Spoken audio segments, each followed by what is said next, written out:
What could some non-collab seasons look like in Fortnite? Yo, my name is Gojibu. I normally tackle comic and speculation related to other games and what various characters, changes, additions, and reworks can look like. And today I wanted to tackle a game I found myself playing a lot more often these days, even more so with the Star Wars update, Fortnite. I should preface this really quick and let you guys know I am a zero build player. Yeah, get your booze out of the way right now, it's alright. But I did design this with builds in mind, of course. I do want to keep the main game mode of Fortnite the focus. I feel like three things make a really interesting season of Fortnite, that being the mobility, the side quests, and the reasons to engage with enemy players. And by that I mean reasons to go and fight other people, aside from that being the obvious objective of the game. Some people need a little bit more of a kick in the pants, whether it's an incentive for kills like bounties, or it's a limited availability item that you want to get your hands on. You know, that scarcity kind of causes people to scrounge, kind of fight. The black market from the previous season did end up being a hotspot for a lot of fights, and usually where I ended up getting sent back to the lobby a lot of the time. So I think if they do something along those lines, that's again another great way to encourage people to automatically start getting at each other. So you may have noticed one glaring thing that was left out of that list, and that is the weapons. The only reason I did include weapons in the list is because the weapons can be changed pretty often in the state that Fortnite is currently at with its development. I'm not a game dev, but if I had to venture a guess, I think it's a lot less of an issue for Epic when a weapon is busted or bugged in Fortnite, rather than, you know, something pivotal with the seasons. So of course, if there's an issue with the weapon, they can just swap that out. I don't think it's that much of an issue for them anymore. They seem to have their head on a swivel pretty well with a lot of these things, whether it's a balance issue or whether it's an actual game-breaking bug. They seem to be pretty quick at knocking on this stuff. So I mean, in all honesty, the weapons, I think that's kind of one of the least important things, because even if the weapons are a miss at the beginning, they can always swap them out, they can always get you something else, or they can always again get you the mythics or the exotics that are going to be in that season if the loot pool isn't that great for the guns. So I didn't really include too many of the like standard weapons that you'd find in these seasons, more of the standout weapons, things that, you know, would be used for mobility, for actual offense and things along those lines. But again, those three things are kind of what keep people coming back to a season. If the mobility, side quests, and reasons to engage with enemy players isn't really there, you do have the standard battle royale that people do know and love, but there's not a lot of new reasons to engage with it, especially when Fortnite is a game that prides itself on doing these new things, implementing these new systems, implementing these new gameplay features, weapons, all that good stuff. I think weapons are kind of the least of their concerns in that department. I think, again, those three things are what makes a season new, makes a season fresh. So without any further ado, let's just go ahead and jump right into it. So for the first season I cooked up, it is either a Western or cowboy themed season. However you want to refer to it, I don't care either way. I'm going to call it a Western themed season. Starting off with the mobility, I got two here. I have cows and bulls, or cattle, whatever you want to call them, and these would kind of be like the G-Wagons are in the game. They'd be bigger, slower moving, they'd be able to break through structures pretty quickly. When they take enough damage, they'd throw you off and they would run the opposite way. That way you don't have to worry about, you know, people KOing animals, even if it is just in Fortnite. I think that's something Epic wants to avoid, ideally. But aside from that, they'd kind of be the tanks of the game in essence. You'd be able to shoot while you're still riding on the back of them. I don't know if there'd be any like bonus to riding around with a group of cattle or something along those lines, but I think something that's a little bit heavier, moves better off-road is something that's really interesting. And it's something that could be really cool because, again, they did have a previous season where they had the Velociraptors you could ride. I don't know what happened with that, but they did have sort of a feeding system for those Velociraptors, I remember, and I think something for these two units that's along those lines would be really good, whether it's berries, carrots, whatever you want to say, whether it's, you know, lettuce, produce, whatever the heck. Cows or bulls would be the first one, and they'd be kind of the beefier option of the two, the off-roading option when you want to break through stuff. And then horses would be the second option. So horses, I imagine you'd find them probably tied up outside of stables or saloons. They would be much faster than cows or bulls. They would actually have infinite stamina, as opposed to the cows and bulls who do have a limited stamina pool that I forgot to mention. And then same thing, when they take enough damage, the horses would buck you off of them, and then they run the opposite way. Again, this way so you are punished for having them sustain that amount of damage.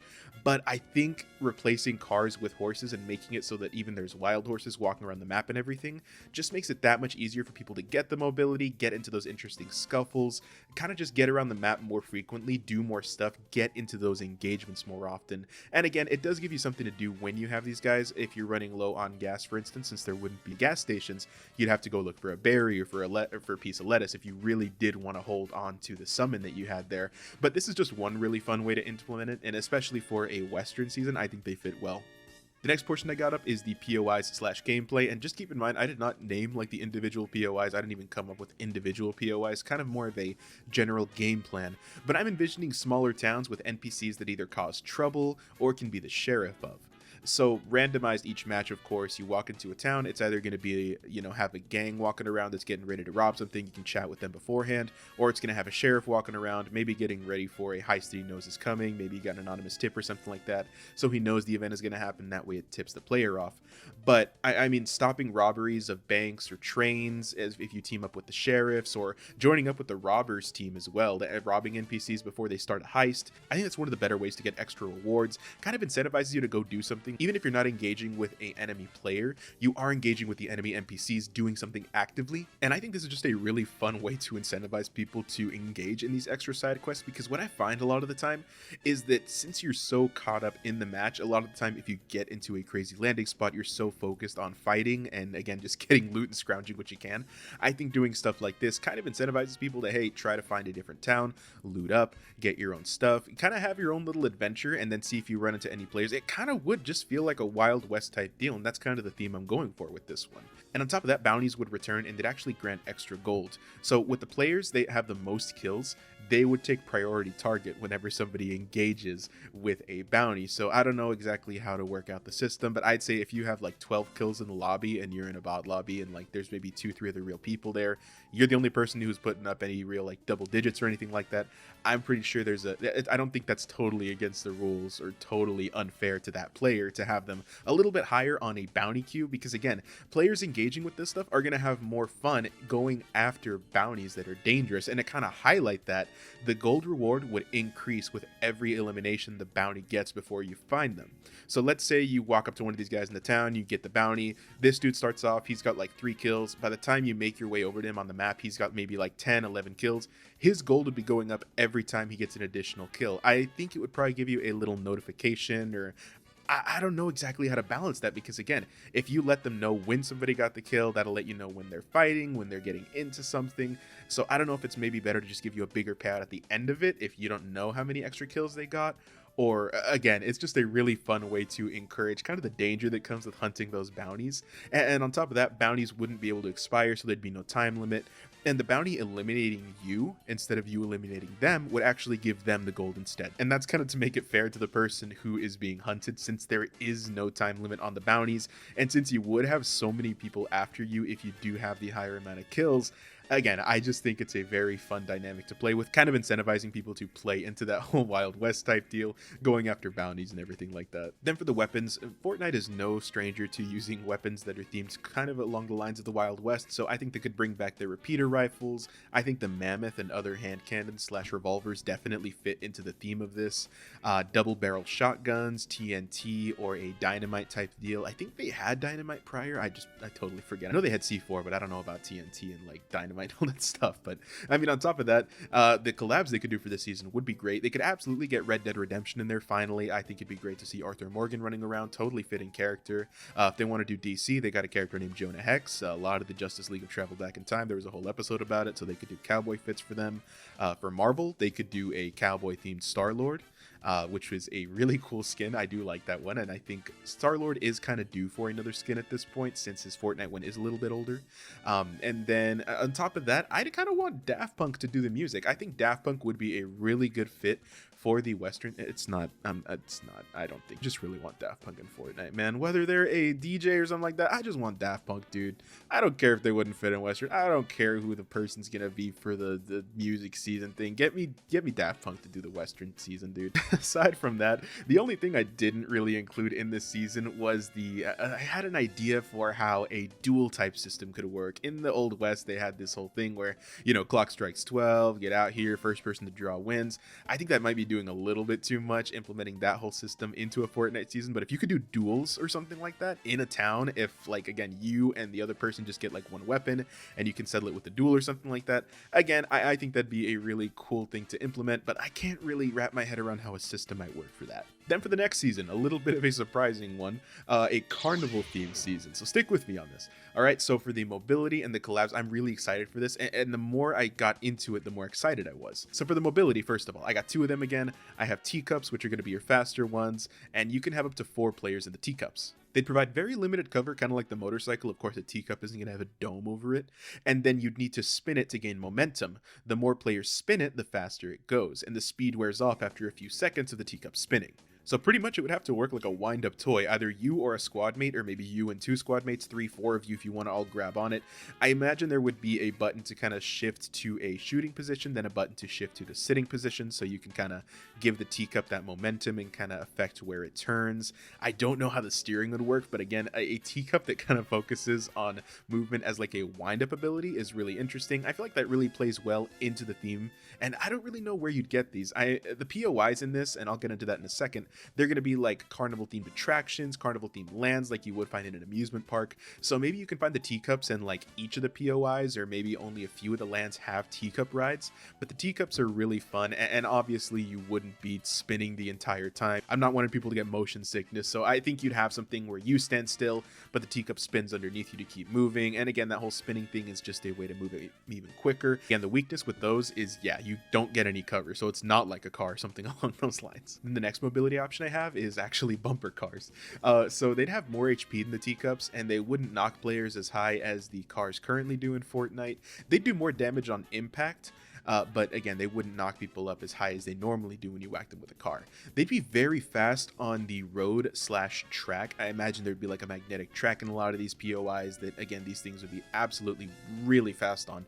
And then they'd be terrible off-road. So the second you get off a magnetic track or a road, these things are going to slow to a crawl. I think they'd probably be not as slow as walking, but maybe a little faster than running, so that you can still keep them. But again, that's not going to be where they're doing their main amount of damage. Then aside from that, I did also want the balloons back for mobility as well. I feel like they're fun and they just fit really well in line with a carnival themed season. Then as for the POIs and gameplay, I kind of envisioned this more as a theme park season, I guess, than a carnival season as I'm looking into it now and as I'm kind of figuring it out. I'd kind of want each POI set up as a different land more than anything, like, you know, bumper car land over here, like you have water rides in one part of the area. And again, each of these could have different rides. They'd have a bunch of different stuff, as we'll get into, but I'd imagine each POI would have a ride that gives you a tall vantage point and then comes to a rest to allow more players on, kind of like a normal roller coaster would. You know, you get up there for a little bit, whether it's a Ferris wheel or something along those lines, you get in line, you get on top of it, and then it stops, it keeps going, and then you get a chance to get off.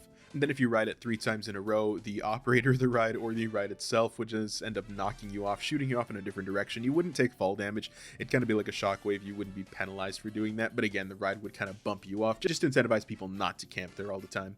And then along with that, I'd also want little carnival games at each of the locations. And I think that's where you'd probably get a lot of your rewards. So games like, you know, Pop the Balloon or a crane game or something along those lines. And then those would be the things that give you the mythic weapons. You win those carnival things.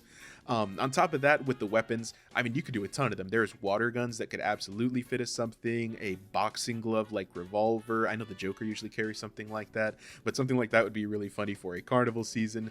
I had something here called the mobile circus cannon. It's just a cannon that circus performers kind of shoot themselves out of. I'd imagine that you could carry it, kind of take it around on your back as maybe one of those slurp things that can restore health. It might take up maybe 2 or 3 slots, but I want something else for mobility. And then again, you could just absolutely just lay a cannon out and then just shoot it into somebody. It'd be really funny. Technically it would function as mobility, but it would be a very heavy damaging thing that would require specific ammo. I think you'd probably have to find cannonballs maybe at circuses in each of these POIs, but again, just kind of spitballing with that. And then along with that, I think they would have a very good opportunity to bring back previous weapons, previous mythics as well as prizes in carnival games. Swords, other potential melee weapons, anything that doesn't fit with the theme of the season, you could definitely explain it. It was like, oh yeah, that's Midas's drum gun. You fill up this water balloon, you pop it before the other guy, then great, you get the Midas drum gun. And have these, the most important thing, randomized. at the locations they spawn at. Don't set it down so it's a certain system. Don't have them spawn at a certain location. I think that's when you get to the point where a season can start to get repetitive because, you know, hey, the drum gun's going to be here. I want to get that. I want to get this. You get a game plan going into the game. I feel like that's fun, but I feel like that kind of defeats the purpose. If you have them randomly placed, I feel like that's a lot more fun to experience because then you get crazy combinations. You find stuff that wasn't in the game before. Then for possible collabs on this type of season, I think this lends itself really well to a horror theme. So two big collabs that we haven't gotten so far are Five Nights at Freddy's and Beetlejuice. We haven't seen any of these characters in Fortnite so far, and with the benefit of being in a season that's kind of themed towards that kind of stuff, you know, clowns, general things that people find a little bit unnerving, I feel like a horror collab could go really well with this. Along with that, I also have The Mask, just an older property, which again, he's just a very zany guy. If they hadn't already included the Joker, I probably would have included him here, but The Mask is a really good runner-up as well. A really good opportunity to bring Nintendo properties into the mix. If they don't lean into the whole horror theme, they could absolutely lean into maybe a more friendly type of theme, and maybe that's when they bring in Nintendo properties. Maybe that's when they bring in the Pokemon as companions, or maybe that's when they bring in other properties, and maybe they bring in other stuff for, you know, the Nintendo world that's going on and everything, and maybe that could help them out with other POIs. But again, I think that might be a little bit too product placey, but Nintendo might also have an opportunity to show up here. And then lastly, I do want a Daft Punk themed collab for this season. I think it could work really well because I like Daft Punk and I want their music in the game and I want their skins in the game, and that's my only reason. Either way though, getting into the last season I brought, it is a fantasy themed season, and I'm surprised we haven't had something along these lines already. So for the mobility, I only have one, and it is a raisable dragon. So you would find these as an egg, you'd equip it as a back bling, and it would take about a minute before it hatched. Once it hatched, it wouldn't be able to fly. It would be a newly born dragon, so only 1 or 2 people would be able to ride it. I think it would run around. It wouldn't have developed its wings yet. And then after another couple minutes, that's when it'll grow into the fully formed flying version. So when it first hatches, it's just a back bling for you. You got to carry it around for a minute. Second stage, it's pretty much a motorcycle. It has the same HP as a motorcycle, maybe a little bit more. And I think it maybe once you get off of it, it can like attack people, kind of like a NPC or an AI you have with you. But it's not really going to do too much. It's more of a mobility option in the second stage, and you're just trying to take care of it till it gets to the third. And then in the third stage, that's when it gets crazy. That's when it gets wings. And then you'd actually have 2 classes of dragon that you'd be able to pick up. It'd either be a fire or an ice dragon. And again, not very creative, just fire and ice, I know. But still, I'm pretty sure you'd be able to tell based off of, again, either their color, maybe they'd be bright blue as soon as they hatch, or maybe they'd be bright red to indicate their colors. Maybe you wouldn't be able to tell until they're fully grown and then they get like a mane or something that you'd be able to tell based off the color of the mane. Or again, there's a lot of different ways to indicate what kind of dragon the other players are going to be fighting against. And I think color coordination is usually the easiest way to do it. If you have a bright blue dragon flying at you, I'm pretty sure you can tell you're going to get hit with ice breath. But raisable dragons would be really cool. And again, they already included this stuff with the Velociraptors thing. I really like the Velociraptor stuff, if you guys can't tell. But they implemented this stuff already. So I think it'd be something that would be great. On top of the fact that, again, you get the mobility, you do have that player connection kind of developing. If you really want to, I know they have companions and everything come out of the game. You could probably throw these dragons in as maybe companions along the line, maybe, you know, so the model doesn't go to waste. Kind of like the sprites. I hope the sprites come back as companions, but either way. And then with the benefits of the different elements, you, again, fire or ice, the fire dragons would breathe fire in their third stage. The fire would stay on the ground for a little bit, kind of just burn anything in its area, acting like the fireflies used to. And then the ice dragons would breathe ice breath that would just slow people over time. And then again, it would do damage as well, but I do want the 2 different kinds of damage. Then getting into the POIs and gameplay. For the POIs, I'm envisioning kingdoms set up by different NPCs ruling over them. So let's say, you know, we got Midas ruling one POI in the corner of the map, and then we have, let's say it's the collab person of the season. Let's say it's Daenerys ruling one other corner of the map, and then that's where you interact with the POIs. But most POIs will have that ruler, quote unquote, that changes from game to game. Approaching them will have them assign you quests, such as slaying enemy NPCs for rewards, hunting down enemy players, finding treasure, or even escorting that ruler themselves to another POI for further rewards. Attacking the ruler would turn all NPCs in the area, if there are any, hostile immediately. So of course, if you attack their king, queen, whatever the case is, you're immediately going to get jumped by the NPCs that are there.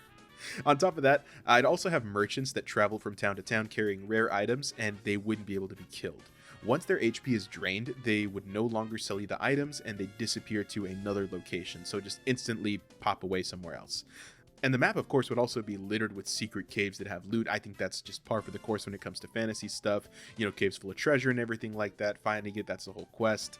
And then on top of that, merchants would allow you to purchase items with gold or trade a mythic/exotic item for another one that they have. Or they would actually give you 2 weapons in exchange for a dragon egg. You wouldn't be able to trade a dragon once it's hatched, they only trade eggs. So again, you give them the egg, you automatically get 2 weapons for free. So pretty good deal, but you do lose out on a pretty big weapon or mobility option further in the match. Then finally for the weapons, I have a heavy bolt/Dragon's Bane crossbow as a sniper for the season. So again, something a little bit longer range, and this is kind of something I struggled with on the weapons for this season.